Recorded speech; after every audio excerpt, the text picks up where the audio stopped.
acá ha aparecido este tema del proyecto de Zumba a 200 millones de pesos. ¿Qué es lo que se ha podido recabar de este tema que sin duda es complejo? Tiene que ver con diferentes proyectos deportivos asociados a recursos públicos. Mira, lo más importante es que la gente sepa que los recursos públicos son para la gente, para crear bienestar, y no podemos permitir que ningún recurso se desvíe para otro fin que no es el que te acabo de mencionar. ¿Qué es lo que ocurrió aquí? Que nosotros asumimos hace un poquito más de 100 días y ante la consulta de un consejero regional investigamos algunos proyectos aprobados literalmente a última hora, entre la primera y la segunda vuelta, y entregados los recursos antes de que yo asumiera como gobernador. Y al menos 3 de ellos empezaron a despertar algunas dudas. Por ejemplo, que se habían saltado los controles internos del gobierno regional, e igual se habían aprobado. Segundo, de que tenían el mismo domicilio, eran casi como proyectos calcados.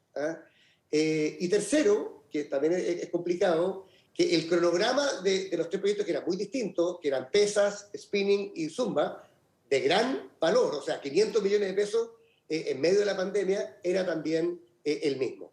Entonces nosotros lo enviamos a la Contraloría para que hiciera una investigación. Pero después de eso, Claudia, empezamos a detectar cosas que son abiertas a irregularidades.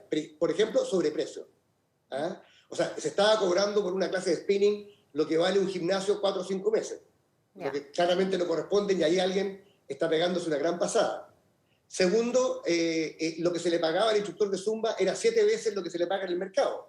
Entonces, cuando hay sobreprecio, uno presume al tiro una posible corrupción. Y en tercer lugar, y tan grave como lo anterior, es que estas 3 organizaciones que eran supuestamente distintas, con un pequeño escrutinio, nos dimos cuenta que una misma persona era el tesorero de 2 de ellas y el presidente de la tercera, y además que distintos familiares eran miembros de estas organizaciones.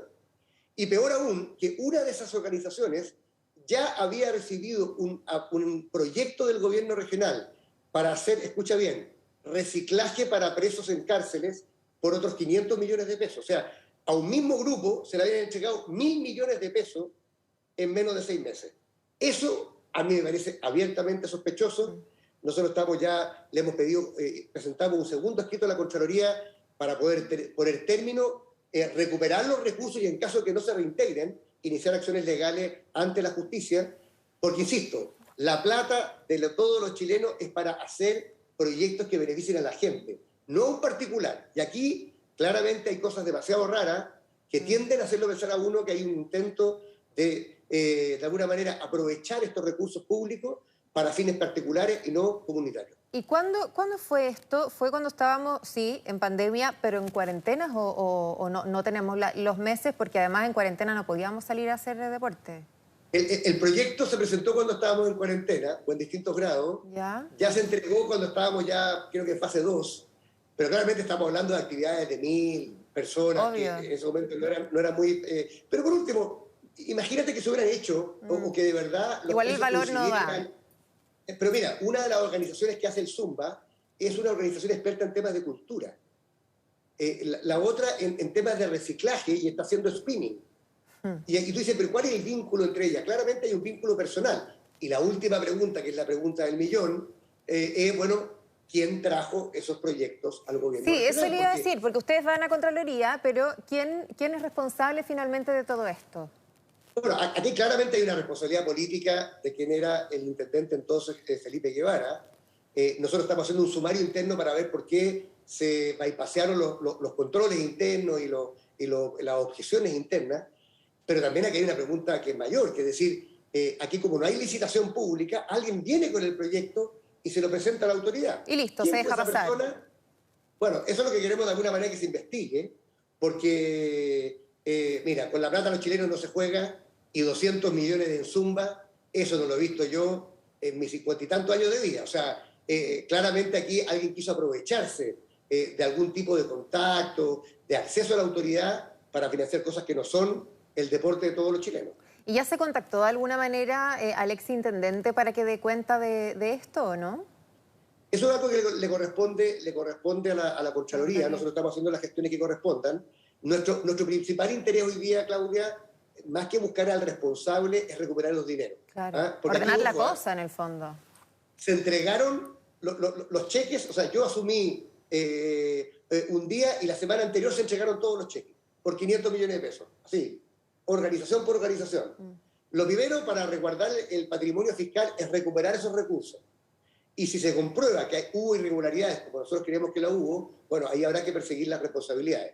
Pero por ahora estamos en el trabajo de recuperar los recursos, porque insisto, además que el proyecto este que te comentaba yo, de reciclaje en cárceles, 500 millones de pesos en capacitaciones, ni siquiera capacitar en ingeniería nuclear cuesta tan caro, pero además esos recursos, todas las rendiciones que han hecho han sido objetadas, porque no venían con respaldo de las actividades realizadas. Entonces, en fin, espero que sea bastante acotado, pero aquí tenemos 4 proyectos muy cuestionados y nosotros no vamos a descansar hasta, 1, que se restablezcan los recursos públicos y 2, se sancione a los responsables. Llama la atención y que está muy bien que cuando asumen, por ejemplo, gobernaciones, o lo hemos visto mucho con los alcaldes que asumen nuevos municipios, sobre todo cuando es alcalde de otro sector político, que se van descubriendo varias irregularidades. Bueno, ha habido muchas denuncias en el municipio de Maipú, por ejemplo, por parte del actual alcalde Bodanovich respecto a la anterior alcaldesa Katy Barriga.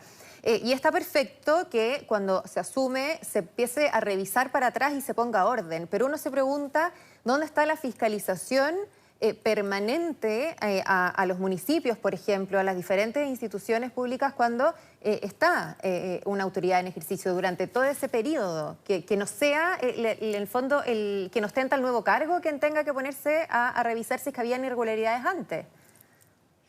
Mira, yo creo que aquí hay 3 cosas distintas. 1, la alternancia en el poder es sana. Sí, claro. Y una de las cosas que sirve precisamente es que cuando alguien lleva mucho tiempo en un cargo o ha creído que tiene más poder del que realmente tiene, o ha intentado abusar de dicho poder, bueno, el cambio de autoridad permite descubrir este tipo de irregularidades. Segundo, que cuando uno descubre estas cosas tiene que, obviamente, cambiar la cultura. Nosotros una de las cosas que hemos hecho, Claudia, desde que asumimos, aparte de crear un consejo asesor en materia de transparencia y probidad, ha sido firmar un convenio con la Contraloría, un convenio con el Consejo de Transparencia, un convenio con la Unidad de Análisis Financiero. ¿Para qué?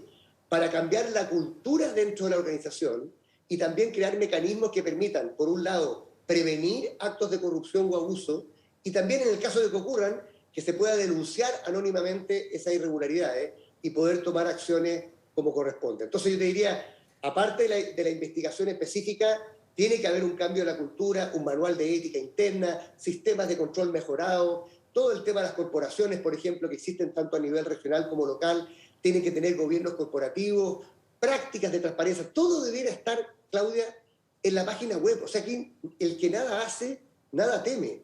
Yo espero que cuando termine mi gestión como gobernador, todos los contratos, todas las empresas, todo lo que se adjudique en mi mandato esté disponible para que periodistas como ustedes puedan de alguna manera fiscalizar, y también, por supuesto, la Contraloría o la ciudadanía. Así Claro, que transparencia, tenemos que cambiar la cultura pública.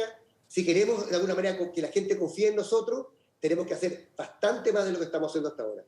Muy bien, gobernador de la región metropolitana, Claudio Rego, muchísimas gracias por esta entrevista, que le vaya muy bien, buen fin de semana. Igualmente, y que nos vaya bien todo el domingo. Eso, a votar.